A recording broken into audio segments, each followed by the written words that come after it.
Donald Duck has been around for 90 years now. He started in 1934 with the Wise Little Hen, and ever since he's proven to be one of the best sidekicks of all time until you actually need him to heal you. Being the second in command of the most iconic mouse of all time comes with its perks. Getting your own shows, movies, and what we care about here on the channel, video games. So in honor of our favorite pantless bird, there are two games I would like to check out today. So let's take a look at Donald Duck Goin Quackers and PK Out of the Shadows.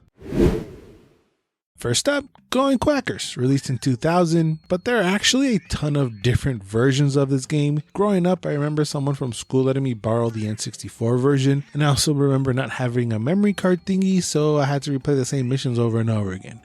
I really didn't mind doing this because I actually loved the game. So today I got my hands on the GameCube version thinking it was the same but with better graphics, and turns out it's not. This is the same as the PS2 version, and the other versions feature different levels, bonus levels, and collect stars instead of gears. I don't know why they released it like that with so many different versions, but whatever. But the story is still pretty much the same. As the boys are watching Daisy's TV report, she finds the evil magician Merlock's temple, and he takes her. Gladstone Gander, this goober right over here, says he's gonna find her before Donald does, which pisses him off. And Donald decides to use Gyro's new invention to try and teleport to Daisy, but doesn't have enough power, so we have to go to the highest points of these levels to plant antennas to boost its powers. There are 4 worlds and 4 levels and a boss fight inside each world. The game very much plays like a Crash Bandicoot game. You jump, double jump, and attack enemies, hit boxes to reach the end in 2D and 3D levels.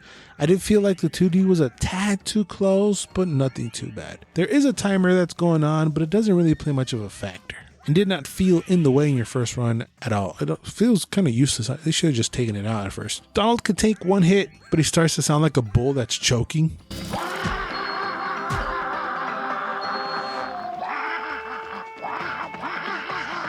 He gets angry and starts throwing hands. He becomes invincible for a bit, and I like that the music gets tuned out after you get hit the first time. You recover by finding milkshakes in these purple presents. You can also do special moves that will make you invincible and grant you double gear points, and you do this by collecting the letters to the word special, and you do that by grabbing 5 gears in less than a second. I know it's a bit weird, and it just gets weirder after that. So once you have the word special, you have to jump on 3 enemies' heads in a row without touching the ground, then press R and input a button combo to do the special. There are actually a ton of specials, but they all do the same thing. The difference is the little dance he does before. And the special does what I mentioned. You go invincible, and the gears are worth double. There are also golden threads to collect. There are actually 3 per level, and for every 10 you get a new fit. And these are typically hidden, and you have to punch a barn or something that looks at a place to open up the hidden path. The worlds are interesting. Enemies change with the world, so they look different, and the level design is actually pretty decent. You do actually have to pay a little bit of attention to actually find the threads. If you just try to speed run through, you most likely will miss them. There are also checkpoints that will bring you back if you fail. I said fail because I don't want to say Donald dies. I mean, the fool is 90. And you end up collecting a ton of lives. You get 2 extra for completing each level and a bunch of them along the way. I did die a few times. It's usually because I was trying to get another life, so I end up spending more lives to try to get the one. And also the platforming and time jumps got me a few times. I rarely got by enemies. The game is for children, so it's super easy. It's nothing like the actual Crash games, but actually features some fun, cool boss fights. You get to fight Magica, the construction worker guys, and a chicken that uses its children as weapons. These are pretty fun. You just run around trying to avoid their attacks and finding ways to hit them. There are also chase levels where this 4-fingered hand is chasing you to the end. Again, similar to Crash levels. And after beating the level, there's even more stuff to do. You have to collect these coins. The nephews want you to perform specific special attacks in the level. In doing so, will get their coin. And Gyro has a time attack just finished before the timer ends and you collect his. When you get all coins for all the levels, you unlock another world with 4 more secret levels, which adds some replayability to the very short game. Graphics are colorful. Donald does look good, even in the cutscenes, and especially when he's idly dancing. Keep it gangsta, dog. Keep it gangsta. Keep it gangsta, dog. Keep it gangsta. Keep it gangsta, dog. Keep it gangsta. Keep it gangsta, dog. Keep it gangsta. His animation is pretty fluid and very responsive, but again, the game is really super short. You'll easily be able to beat it within 3 hours tops. This wasn't necessarily the version that sparked my nostalgia, but if it did for you, please let me know down in the comments. I think it's an okay game, but I still feel hungry for the N64. I might check that one out in a future video. Let me know down in the comments if you would like that. But before moving on, if you could subscribe to the channel, if you enjoy videos like this, that would be awesome. Next is PK Out of the Shadows. I've actually never played this one. I've always been curious about it. I've seen the cover before, but I've never seen gameplay on it. Never knew why PK, who the hell is PK, no idea. But what I did find was super random. The game is based on the Italian comic book series PK Paperini New Adventures, or Duck Avenger in the US. So PK is short for Paperini, but it's actually short for something different in the game.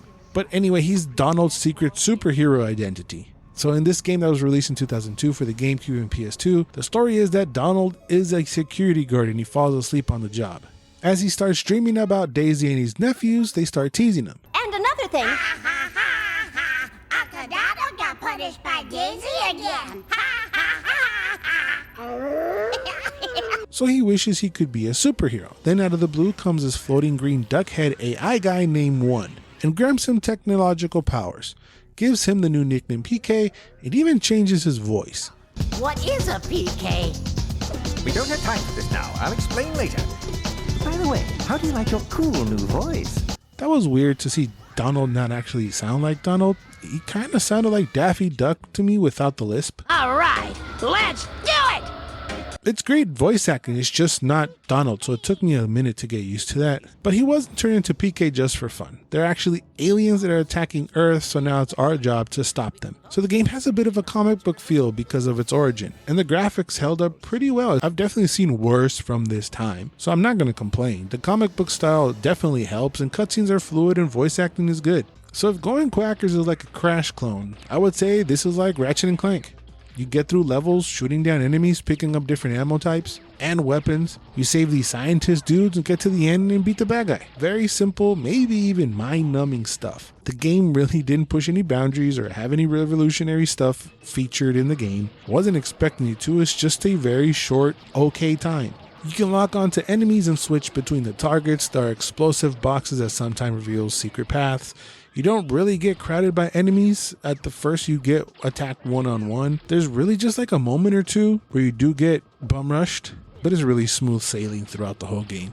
You don't even have lives, so dying isn't even a big deal. There are really not that many different enemy types. They really copy and paste some models and just have them be faster or shoot different stuff. You can jump and hover, and this might be the most frustrating part of the game for me, was some of the platforming. He doesn't really make long jumps sometimes, and he won't grab onto ledges when it looks like he clearly can, so that becomes wildly frustrating. You also don't have full control of the camera either. You can recenter it behind him, and that's about it. The level design does feel bare minimum. The environments barely change. A lot of it is just the same looking ship. So in the levels you can collect these energy thingies, and these power up the teleport pad, aka your respawn point if you die or fail. I thought I didn't want to say die. I did like that. I felt like I had to earn my respawn, but there are just so many of the coin thingies and you only need 15 to activate it, so some sort of challenge would have been nice. Sometimes I was holding on to 30 of them all ready to go, so either asking for more thingies to activate the teleporter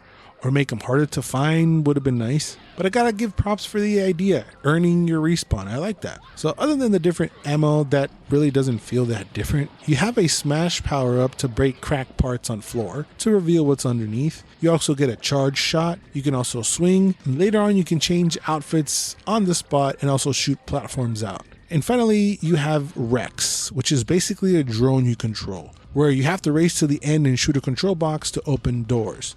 The inclusion of Rex was kind of cool. He's a cool idea, but the timer can be annoying. He doesn't control the best, but it's manageable. It just really takes some time to get used to.